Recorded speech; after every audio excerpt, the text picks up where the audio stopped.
Sudah 3 kali, paling tidak menurut catatan yang diketahui umum, menurut catatan yang kita ketahui, paling tidak sudah 3 kali, sudah dalam 3 peristiwa politik penting, Presiden Prabowo melakukan penolakan terhadap keinginan dari Pak Jokowi. Jadi, tolong ini dicatat ya, gak selalu Pak Prabowo mengikuti dan mengiyakan permintaan dari Pak Jokowi. Paling tidak dalam kurun waktu yang singkat ada 3 peristiwa besar di mana keputusan Pak Prabowo nggak sesuai sama keinginan dari Pak Jokowi. Dan yang pertama terjadi di akhir bulan Agustus 2024 lalu. Kalian pasti masih ingat sama kejadiannya. Waktu itu setelah Mahkamah Konstitusi memutuskan anak bungsu Pak Jokowi, Kaesang Pangarep, nggak bisa maju di pemilihan gubernur 2024, DPR pun langsung bergerak.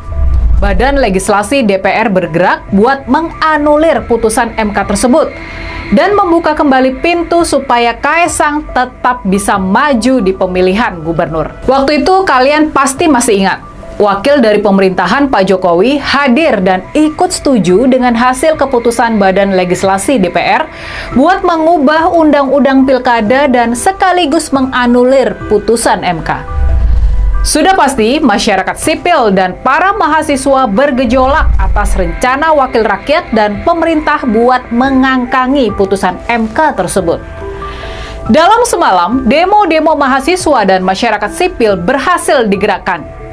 Waktu itu, selebritis dan aktor Reza Rahadian bahkan tampil di atas mobil komando memberikan orasi di tengah-tengah demo buruh dan mahasiswa di depan gedung DPR MPR. Di dalam gedung parlemen ada kejadian yang juga teramat penting. Rupanya Pak Prabowo memerintahkan para wakil rakyat buat menggagalkan rancangan undang-undang pilkada yang sudah digolkan Badan Legislasi sehari sebelumnya. Rapat paripurna buat mengesahkan rumusan Badan Legislasi tersebut akhirnya diboikot sama para anggota DPR sendiri. Apa yang terjadi di Badan Legislasi, yakni meloloskan putra bungsu presiden buat maju di pemilihan gubernur. Manuver ini tentunya atas keinginan dan perintah dari Pak Jokowi. Sementara itu, penggagalan hasil kerja Badan Legislasi di rapat paripurna DPR adalah keinginan dan perintah Pak Prabowo. Inilah buat pertama kalinya kita melihat secara terbuka Pak Prabowo berbeda kemauan dan keputusan dengan Pak Jokowi. Inilah buat pertama kalinya sejak Pilpres kita melihat Pak Prabowo menolak, bahkan menggagalkan keinginan dari Pak Jokowi. Nah, kali yang kedua Pak Prabowo menolak keinginan Pak Jokowi terjadi belum lama ini, terkait dengan pemilihan gubernur Jakarta. Kita tahu dalam pilkada Jakarta tersebut, Pak Jokowi ikut cawe-cawe buat memenangkan pasangan Kang Ridwan Kamil dan Pak Suswono yang disokong koalisi gemoy Kim Plus. Kang Ridwan Kamil dan Pak Suswono kalah telak di putaran pertama pemilihan. Mas Pramono Anung dan Bang Dul Rano Karno menang dalam 1 putaran. Tapi, rupanya Pak Jokowi menghendaki ada pemilihan putaran kedua. Pak Jokowi mau memaksakan adanya pemilihan putaran kedua. Tim sukses Kang Emil pun digerakkan buat melayangkan gugatan hasil pemilihan putaran pertama ke Mahkamah Konstitusi. Dari pemberitaan, kita tahu kalau Pak Jokowi sudah terbang dari Solo ke Jakarta buat bertemu 4 mata dengan Presiden Prabowo. Salah satunya buat membahas soal hasil Pilkada Jakarta ini. Tapi kemudian Pak Prabowo rupanya menolak keinginan dari Pak Jokowi buat memaksakan adanya putaran kedua. Dia memerintahkan tim sukses Ridwan Kamil dan Suswono buat membatalkan rencana gugatan ke MK. Padahal konon nih berkas gugatan sudah siap dan tinggal ditandatangani saja. Sekali lagi, Pak Jokowi cuma bisa gigit jari melihat keinginannya nggak digubris sama Presiden Prabowo. Inilah peristiwa kedua di mana Presiden Prabowo nggak sejalan sama Pak Jokowi. Nah, kejadian yang ketiga. Penolakan ketiga Pak Prabowo terhadap keinginan Pak Jokowi terjadi berkaitan dengan IKN, berkaitan dengan Ibu Kota Nusantara. Ini berkaitan dengan program andalan dari Pak Jokowi. Kita tahu sebelum lengser, Pak Jokowi benar-benar tancap gas buat membereskan IKN dan mengklaim kalau ibu kota baru tersebut sudah siap buat ditempati di tahun 2024. Dia sendiri bahkan sudah sempat ngantor di sana dan upacara 17 Agustus pun dilaksanakan di IKN. Tapi soal IKN ini, Pak Prabowo rupanya menolak buat terburu-buru seperti Jokowi. Dia mau lebih realistis soal perencanaan waktu pembangunan ibu kota baru tersebut. Maka diputuskanlah kalau pemerintah berencana pindah ke IKN paling cepat di tahun 2028. Masih 3 atau 4 tahun lagi dari sekarang. Keinginan Pak Jokowi supaya kita bisa buru-buru pindah ke IKN akhirnya batal, akhirnya gagal total. Dan lebih jauh dari itu, ini juga penting buat kita catat. Belum lama ini kita juga membaca berita kalau Pak Prabowo sudah memerintahkan penghentian sementara pembangunan jalan-jalan tol. Mungkin ini disebabkan kondisi keuangan pemerintah yang memang lagi porak-poranda. Tapi sudah pasti penghentian pembangunan jalan tol ini adalah langkah yang berani dan penting dari Pak Prabowo. Mengingat selama ini pembangunan jalan tol sudah menjadi simbol dari keberhasilan pembangunan oleh Pak Jokowi. Sekarang, proyek yang paling sukses tersebut malah dihentikan. Ya, halo teman-teman, selamat datang lagi di channel ini. Salam inspirasi, salam NKRI, harga mati. Ya, bagaimana tadi? Apakah teman-teman sudah mendengarkan dan memahami apa yang disampaikan oleh saudari Rini Budoyo terkait antara hubungan Presiden Prabowo Subianto dengan mantan Presiden ke-7, yaitu Joko Widodo? Banyak orang yang mengatakan bahwa Pak Prabowo Subianto masih berada pada bayang-bayang Jokowi. Apalagi pada saat pertemuan Solo, di mana presiden aktif mengunjungi rumah kediaman mantan presiden. Dan pada saat itu banyak sekali ya penyampaian, kritikan dan seterusnya. Nah, tetapi kalau kita melihat hubungan antara Presiden Prabowo Subianto dengan Pak Jokowi, seperti apa hubungannya? Apakah memang hanya sekedar hubungan persahabatan, pertemanan, atau memang ada pembahasan-pembahasan politik? Nah, ini saya nggak tahu juga gitu ya. Nanti saya bilang takutnya salah, tapi nggak benar gitu ya. Nanti teman-teman sajalah yang menilai seperti apa kesimpulannya. Nah, dan juga kalau kita melihat tidak selamanya Presiden Prabowo Subianto menyetujui apa keinginan Jokowi. Jadi di sini kita melihat Presiden Prabowo Subianto sudah mulai berani melawan, berani menolak apa yang diucapkan oleh Pak Jokowi atau apa yang diinginkan oleh Pak Jokowi.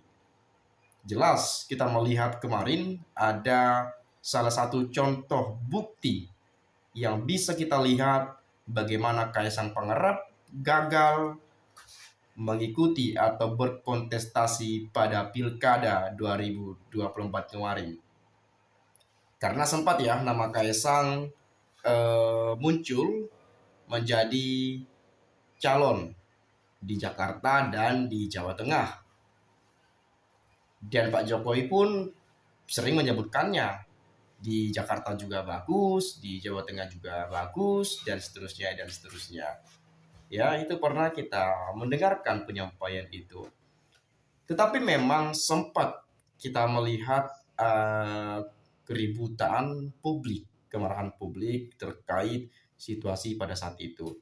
Di mana ketika kita melihat putusan Mahkamah Agung atau MA, sehingga kemarin dijuluki sebagai Mahkamah Adik, MK kemarin dijuluki sebagai Mahkamah Kakak. Bagaimana MK melakukan atau mengambil sebuah keputusan bahwa usia terhitung sejak dilantik. Dan ini kan agak aneh gitu ya. Jadi pada saat itu putusan MA memberikan peluang besar kepada Kaisang agar dapat maju di pilkada. Tetapi sebaliknya, kalau kita melihat putusan Mahkamah Konstitusi, itu merugikan Kaisang, tidak berpihak pada Kaisang. Makanya sempat kemarin ada semacam apa namanya, darurat gitu ya, yang teman-teman lihat logo Garuda biru gitu ya, menandakan bahwa ini sudah darurat. Nah, jadi DPR ya mau melakukan rapat besar-besaran nih ya untuk menyetujui putusan MA dibandingkan menyetujui putusan Mahkamah Konstitusi pada saat itu. Artinya DPR ingin mengangkangi ya putusan Mahkamah Konstitusi yang memang bersifat final dan mengikat, yang tidak bisa diganggu gugat lagi keputusannya. Itu sempat kemarin ribut-ribut. Tetapi pada dasarnya memang karena kemarahan publik pada saat itu, banyak demonstrasi mengkawal putusan Mahkamah Konstitusi, mungkin DPR ketakutan sehingga tidak terjadilah seperti apa yang mungkin diinginkan oleh Presiden ketujuh ya, Pak Jokowi. Jadi itu membuktikan bahwa ada perlawanan. Ada perlawanan terkait keinginan Pak Jokowi. Ya meskipun kita melihat Pak Jokowi menyebutkan ada mekanismenya, ada ininya, bukan urusan saya, tanyakan pada mereka, tanyakan pada si ini, si itu, si A, si B, dan seterusnya. Memang bisa saja diucapkan seperti itu, tapi kita kan secara logika berpikirnya saja, ya nggak mungkin tidak ada keterlibatan Pak Jokowi di situ. Itu yang memang kita pikirkan secara logika. Jadi kemudian tadi sudah dijelaskan oleh Saudari Rini Hudoyo, dan saya percaya teman-teman sudah paham dan memahami. Nah, coba kita melihat komentar dari teman-teman kita. Masa presiden orang nomor 1 mau nurut sama Mulyono, segera kasih buaya si Mulyono. Assalamualaikum warahmatullahi wabarakatuh. Dengan hormat Bapak Presiden Prabowo yang kami hormati, rakyat di belakang Bapak lanjutkan demi kebenaran, keadilan untuk rakyat dan negara. Hidup bernegara haruslah kebersamaan yang dimiliki, tidak pisah dengan persatuan keragaman. Indonesia milik kita bersama. Saya mohon maaf dengan hormat kepada Bapak Presiden Prabowo. Semoga Bapak sehat dalam memimpin bangsa ini. Wasa wafrani pelahari tanah laut. Selamatkan Pak Prabowo NKRI dari kesadisan PKI, sebab PKI masih ada di Indonesia tercinta ini. Ingat, semboyan PKI air laut boleh surut, tapi tidak boleh kering. Artinya PKI itu tidak pernah habis. Ingat, gagal 1948 kembali muncul 1965. Prabowo Presiden RI bijaksana melindungi rakyat kecil. Pecat atau ganti wapres Pak Prabowo supaya nggak dikrecokin Joko mulu ya. Jokowi terus-terusan. Pak Presidenku, kepercayaan bangsa Nusantara Rahayu, Sagung Dumadi. Ya memang pembahasan-pembahasan semacam ini selalu tertuju pada Pak Jokowi. Kita nggak tahu sebetulnya gitu ya. Kalau memang dibahas terus-menerus, diperdebatkan, dipersoalkan, kenapa nggak diadili saja gitu loh. Bawakan dalam proses sidang pengadilan, benar salah tidaknya nanti terbukti sendiri. Kalau terbukti ya masuk golkan saja gitu ya. Jangan sampai kita mendiamkan orang-orang seperti ini gitu. Jangan sampai ada berpikiran bahwa ada ya yang kebal hukum.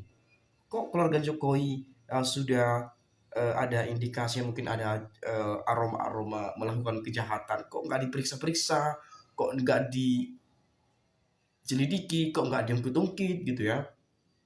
Kenapa? Nah ini kan pertanyaan yang kerap sekali muncul. Coba kita melihat dari seperti Bobi Nasution dan istrinya, kalau nggak salah itu kemarin sempat ada kasus Blok Medan bermasalah pada saat itu, ada gratifikasi private jet dari Kaisang, jadi diduga gitu ya. Meskipun diklarifikasi hanya nebeng saja, Lalu kemudian kasus akun Fufafa milik Gibran diduga kuat adalah milik Gibran dengan segala postingan yang amburadul menurut saya, nggak punya adab, nggak punya etika sama sekali. Dan apalagi baru-baru ini Pak Jokowi masuk berdasarkan OCR kalau nggak salah ya. Saya lupa. Pokoknya dalam hal ini kita melihat bahwa Pak Jokowi masuk dalam 5 daftar tokoh terkorup di dunia. Bayangin aja dulu, itu sudah masuk. Jadi KPK harus bisa selidiki, ungkit terus-menerus. Agar hukum ini adil bagi setiap orang yang terindikasi melakukan kejahatan. Jadi kurang lebih seperti itu. Makanya banyak orang-orang yang komentar tangkap adili, tapi sampai sekarang nggak berjalan sama sekali. Apanya yang mau diadili, siapa yang mau ditangkap, toh juga lembaga-lembaga tersebut nggak mau gerak gitu ya. Kalau berurusan dengan keluarga Pak Jokowi. Dan itu yang kita lihat, kita bukan menuduh, kita nggak nyepelekan atau bagaimana, tetapi kalau kita melihat ya itu yang terjadi gitu ya. Itu yang terjadi. Jadi kita mau bilang apa coba? Nanti kalau ada kasus-kasus yang lain yang bukan keluarga Jokowi, sudah berpuluh-puluh tahun nanti diungkit lagi tuh sekarang. Padahal kasusnya nggak terlalu besar. Ini udah jelas-jelas baru-baru ini. Gitu ya. Jadi aneh benar gitu ya. Agak lain juga kalau saya melihat hukum di negeri ini seperti apa. Ada nanti yang korupsi 300 triliun rupiah di penjara hanya 6 tahun saja. 6,5 tahun gitu ya. Aduh, agak kalau kita berpikir kayak hukumannya nggak setimpal lah. Oke lah, mungkin teman-teman juga sebetulnya maunya dari itu. Ya, bolehlah silakan sampaikan pendapat Anda di komentar pada video ini agar nanti kita juga dapat sama-sama saling bertukar pikiran antara satu dengan yang lain melalui komentar pada video ini. Saya minta maaf bila mana ada penyampaian ucapan dan kata-kata yang tidak menyenangkan, tidak bermaksud untuk memprovokasi, mengungkit masa lalu, apalagi dituduh sebagai buzzer-buzzer politik. Apalagi dibilang benci Pak Jokowi, benci si ini, benci itu. Enggak, kita nggak benci sama sekali. Tetapi kalau kita melihat dari instrumen-instrumen politik ini, kita ucapkan sesuai apa yang kita lihat, sesuai pendapat kita, sudut pandang kita sampaikan di video ini. Itu saja, terima kasih. Salam inspirasi, salam NKRI, harga mati.